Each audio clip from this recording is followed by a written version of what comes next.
It's when we try something new and it doesn't turn out, and then we internalize that and we think, well, I must not be good at this. That feels so just, it's such a bummer. And you don't deserve that because you're a creative being. Like, we were creative before we had credit scores, okay? Like, there were cave paintings before there were credit scores. So I'm going to need you to be creative because that's what you were born to do, okay?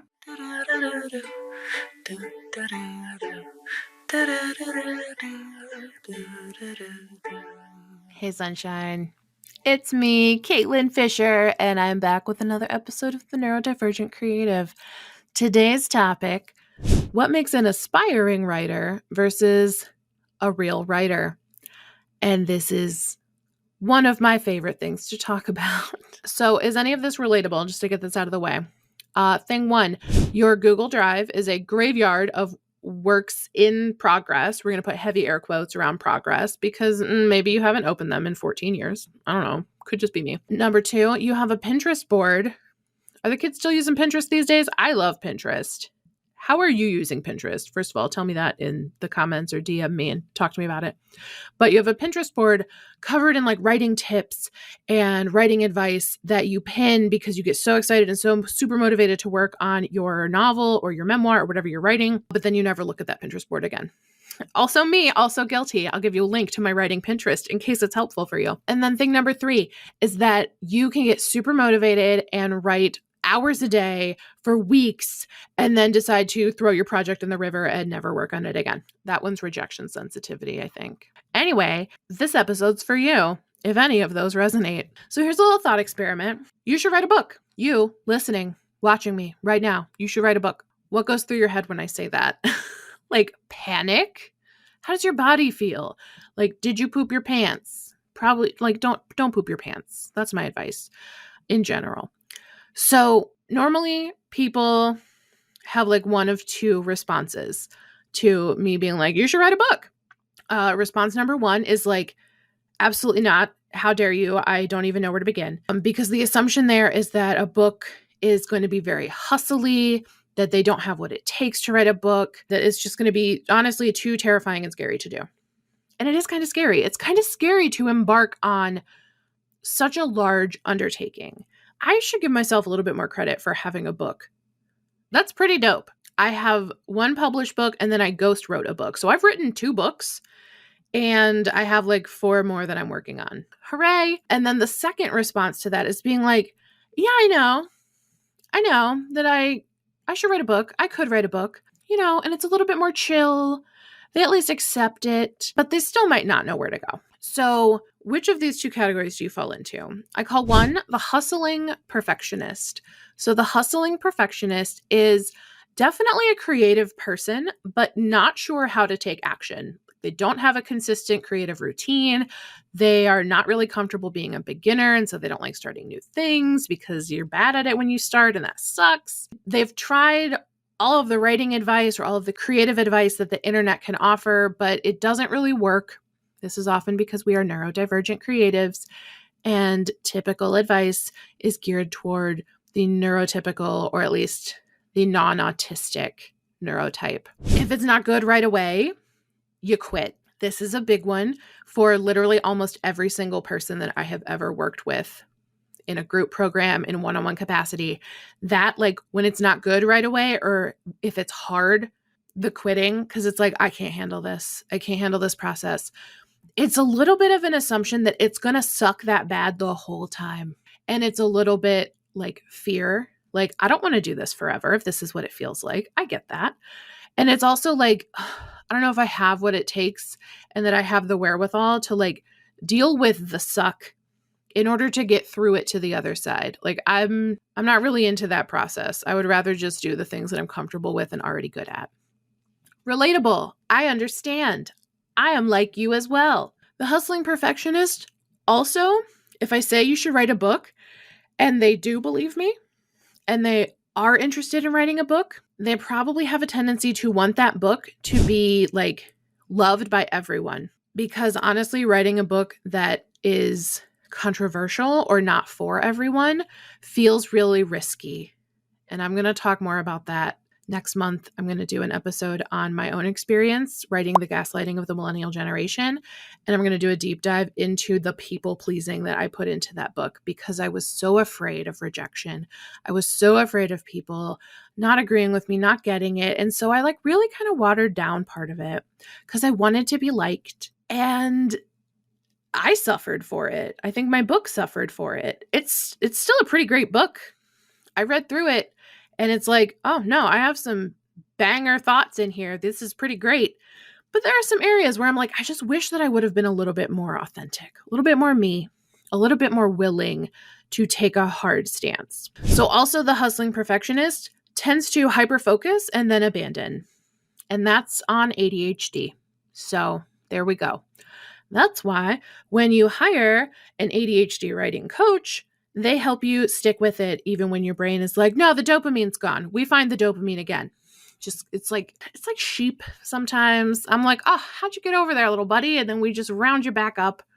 I'm like a little sheepdog, but for your brain. I'm probably not going to use that in marketing. But if you love it, I love that for us. So let's talk about herding the sheep in your brain. The alternate to the hustling perfectionist is the balanced storyteller.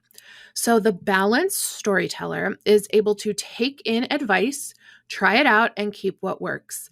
They understand that not all advice is for them, and so they are willing to do the trial and error of figuring it out.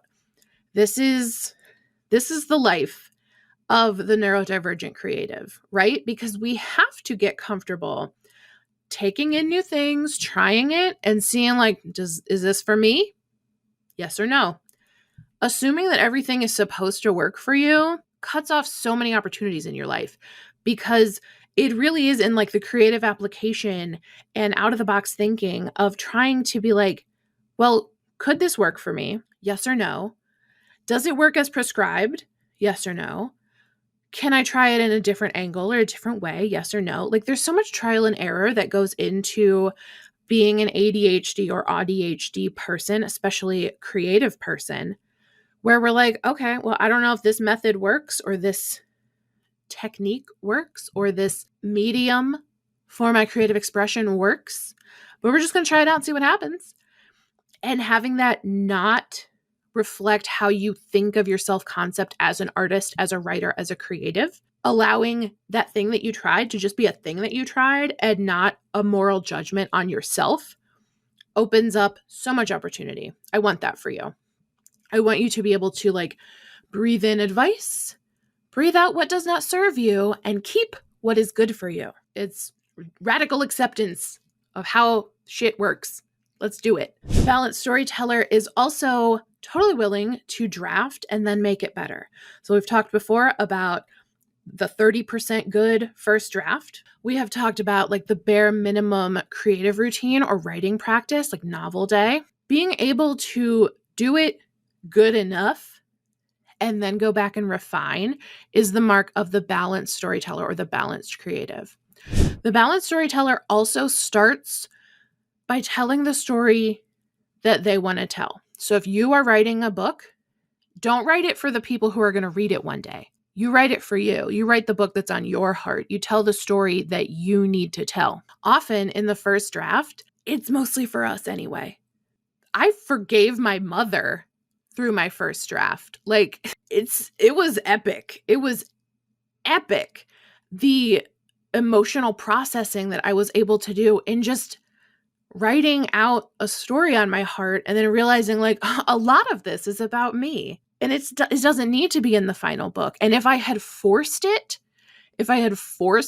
my own processing and my own storytelling that was just for my catharsis into a final copy, I think the book would have suffered. And then the balanced storyteller also is willing and able to take breaks, to integrate the new skills they're learning, to celebrate their achievements. That's huge. You have to celebrate everything that you do, every single novel day, every single 20 minutes that you grab to write down a scene in your notes app on your phone. Those are things to celebrate because those are things that are feeding your creative spirit.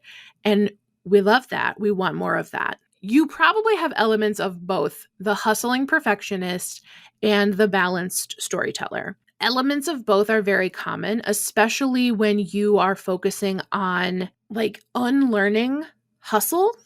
When we are raised in this hustle and perfection, productive culture, productivity culture, where it's like, hey, hack your downtime so that you can start an Etsy store and make passive income while you sleep, and also automate your toaster so that it makes breakfast for you in the morning. Like, we need to stop life hacking. Sometimes life is just about living it. We don't have to always be stacking like 5 things over the same 15 minutes. That is a byproduct and a symptom of a very sick society that prioritizes production over humanity, production over creative expression, production over just living and being present.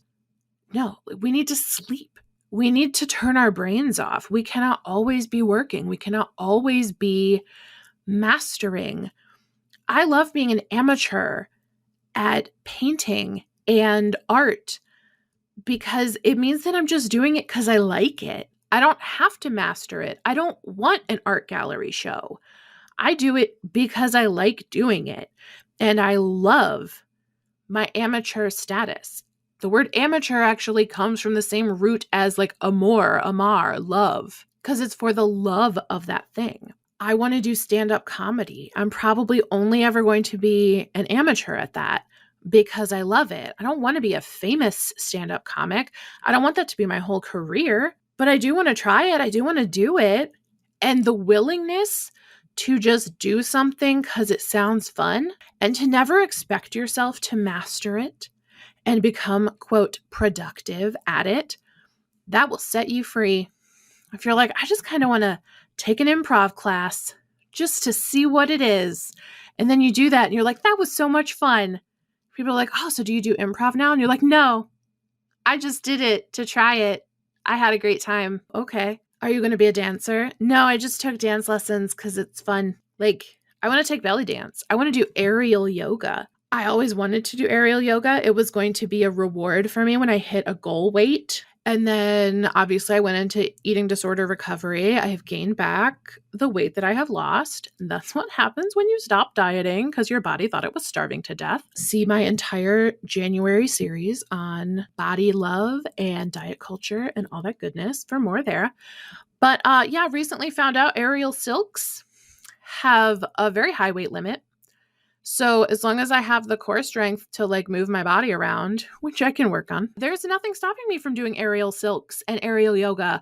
And I'm like, no shit. So now I'm so much more motivated to do like on the floor yoga and get some of my core strength back so that I can go hang from the ceiling suspended like Cirque du Soleil, because that sounds so much fun. And if people are like, oh my God, do you want to do that like all the time? Like, no, I just want to do it once in a while because it sounds awesome. It's honestly, it sounds like an autistic fucking day at the beach. Like, because I don't like the beach because the sand is coarse and rough and it gets everywhere. And I hate sand. But like swinging from a nice cozy thing suspended in this, like, I just want to go hide in it. Like one of those like little swings for children, like the sensory swings. Yeah, no, I want a little sensory room for me as an adult. I want cat furniture like bolted to the ceiling so that I can go up there in like a little like ceiling couch cave and like watch TV from up there and read a book. I don't know. I'm autistic. Great. Okay, cool. Good talk. Good tangent, Kate. So back to writing. Back to the hustling perfectionist versus the balanced storyteller. Like, try stuff. Just do some things because you like it. And when you catch yourself in the hustle, right, where you feel you're like, I don't know how to take action on this. Oh, in that moment, baby, the action is just to do it. Just get your hands dirty. If you're like, I don't know how to paint, I'm so sorry to tell you, you just need to put some paint on that canvas and whoosh it around. See how it moves. Like, see what happens when you mix 2 colors together. Like, and you thought you were going to make purple, but it kind of came out brown. And then you're like, what the hell's this? And so you go look up color theory. And you learn why it came out brown.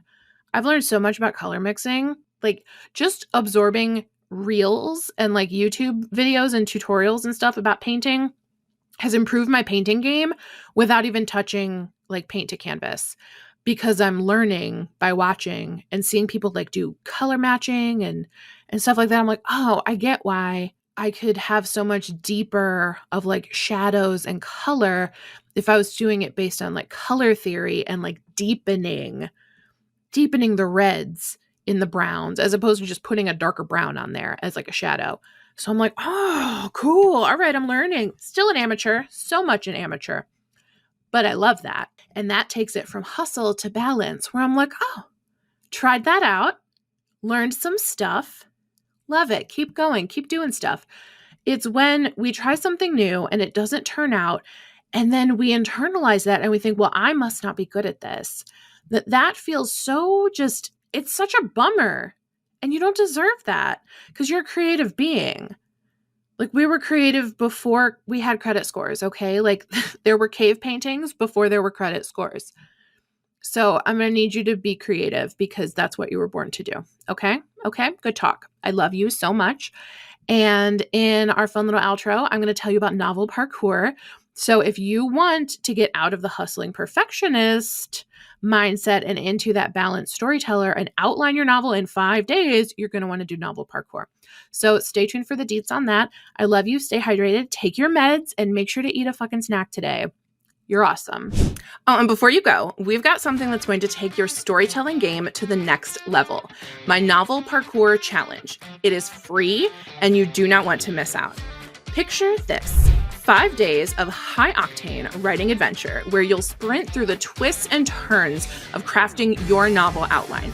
We're talking about diving in headfirst into the world of storytelling, where your creativity knows no bounds, and we're not getting hung up on perfectionism either. Novel parkour is ideal for ADHD and ADHD writers out there, because we keep it fast-paced, surface-level outline so that you do not need to get bogged down in the nitty-gritty details before you are ready to actually start writing. This is all about unleashing your creativity without overwhelm, making it the perfect playground for boundless imagination. So head on over to the website askfishfisher.com, sign up for Novel Parkour, the 5-day challenge, and I will see you at the starting line. As always, I want to give a shout out to my amazing production team, the Pancake Copycats.